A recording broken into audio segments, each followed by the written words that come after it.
को बताया था कि हम भूगोल पर चर्चा करेंगे। तो अब बच्चों हम देखते हैं राष्ट्रीय शक्ति में भूगोल का क्या महत्व है। नेपोलियन ने भूगोल के महत्व को बताते हुए कहा था कि किसी देश की विदेश नीति उसके भूगोल द्वारा ही निर्धारित होती है। भूगोल के अंतर्गत कल हमने देखा था कि हम 5 बातों पर चर्चा करेंगे: मानचित्र, क्षेत्रफल, जलवायु, स्थलाकृति, अवस्थिति। तो किसी देश की भौगोलिक सीमाएं अगर सुरक्षित नहीं हैं, तो वो देश सुरक्षा की दृष्टि से अनेक अंतर्राष्ट्रीय दबावों को झेलने को मजबूर होगा। चीन का क्षेत्रफल बहुत बड़ा था, इसलिए वो जापान को हराने में कामयाब रहा। रूस का बड़ा क्षेत्रफल ही नेपोलियन और हिटलर की हार का कारण बना। तो भौगोलिक दृष्टि से बहुत छोटे देश लग्जमबर्ग और लाइechtenstein जैसे देश बहुत छोटे होने के कारण महाशक्ति बनने की आशा कर ही नहीं सकते हैं। तो सबसे पहले हम देखते हैं भूगोल में मानचित्र। भूगोल में मानचित्र का बड़ा महत्व है। भारत और चीन का विवाद मैकमोहन रेखा के संबंध में मानचित्रों का ही झगड़ा है।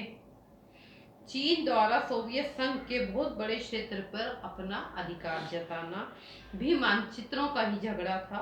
भारत और बांग्लादेश का न्यू मुरे द्वीप पर स्वामित्व का जो समस्या है, ये भी मानचित्र से ही संबंधित थी। दूसरा हम देखेंगे इसमें आकार या क्षेत्रफल।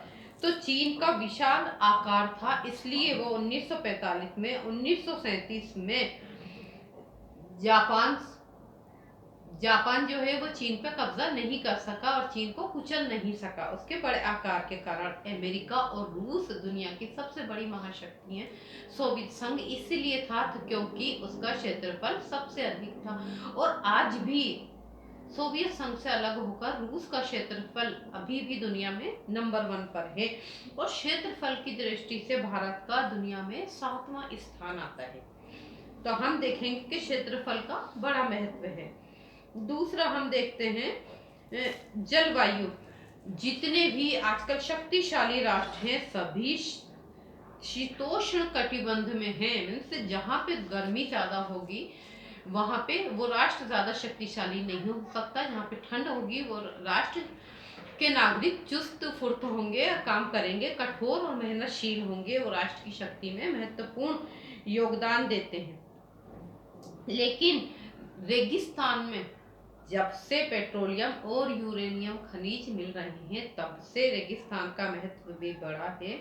और क्योंकि परमाणु अस्त्र बनाने में यूरेनियम अनिवार्य चीज है, इसलिए अब रेगिस्तान भी बेकार नहीं रहा है। तीसरा हम देखते हैं स्थल आकृति कि कैसी उस देश की अवस्थिति है, इस पर भी उसकी शक्ति निर्भर करती है। नदियों से, पर्वतों से और समुद्रों से घिरा होने के कारण देश अधिक सुरक्षित रहता है। और वो देश ज्यादा जिनकी सीमाएं प्राकृतिक नहीं होती हैं, वो नहीं होते हैं। तो स्थल आकृति अच्छी होना एक शर्त है। जैसे अफ्रीका की स्थल आकृति अंतरराष्ट्रीय व्यापार के मार्ग में बाधक है। म्यांमार अपनी पर्वत श्रृंखलाओं के कारण विश्व से अलग थलग है। और ब्रिटेन, फ्रांस, संयुक्त राज्य अमेरिका अटलांटिक महासागर पर स्थापित होने के कारण बहुत अधिक लाभ की स्थिति में है। हिमालय पर्वत भारत की उत्तरी सीमा का प्रहरी रहा है। यद्यपि 1962 में चीन ने उस पर से हम पर आक्रमण कर दिया था। अगला हम देखते हैं अवस्थिति आती है कि उसकी लोकेशन क्या है। चारों ओर समुद्र से घिरा होने के कारण जापान और इंग्लैंड एक समुद्री शक्ति रहे हैं शुरू से ही। ऑस्ट्रेलिया अपनी स्थिति के कारण ही अलगाव की नीति पर चला है।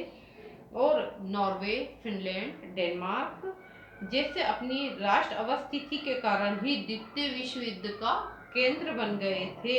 राष्ट्रों से घिरा होने के कारण ही बेल्जियम को सुरक्षा और राष्ट्रीय हित की दृष्टि से इंग्लैंड का समर्थक रहा है।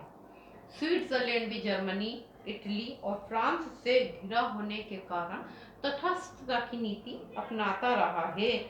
केवल स्थानीय क्षेत्र वाले राज्य जैसे कि नेपाल, भूटान, अफगानिस्तान, चाड, माली कभी भी आर्थिक और राजनीतिक रूप से अधिक शक्ति संपन्न नहीं हो सकते, क्योंकि उनकी अवस्थिति ऐसी ही है।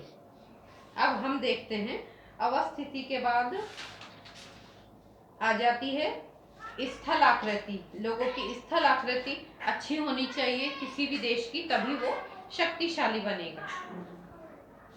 तो ये इस तरह से हम देखते हैं। सुएज नहर से घिरा होने के कारण जब मिस्र में सुएज नहर थी उसको बड़ा नुकसान पहुंचा है, और मिस्र पर ग्रेट ब्रिटेन ने अपना प्रभुत्व जमा लिया है।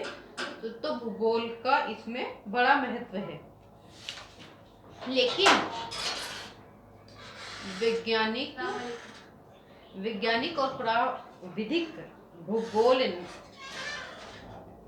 प्राविधिक जो आविष्कार थे उन्होंने भूगोल के महत्व को कम कर दिया है। आणविक शस्त्रों, प्रक्षेपास्त्रों, स्वचालित टारपीडो, सज्जित पनडुब्बी आदि से इसका महत्व घट गया है। और अब भूगोल किसी भी जगह पर राष्ट्र स्थित हो, लेकिन वो अगर उसके पास और तकनीक है तो वो ज्यादा शक्तिशाली होगा। धन्यवाद।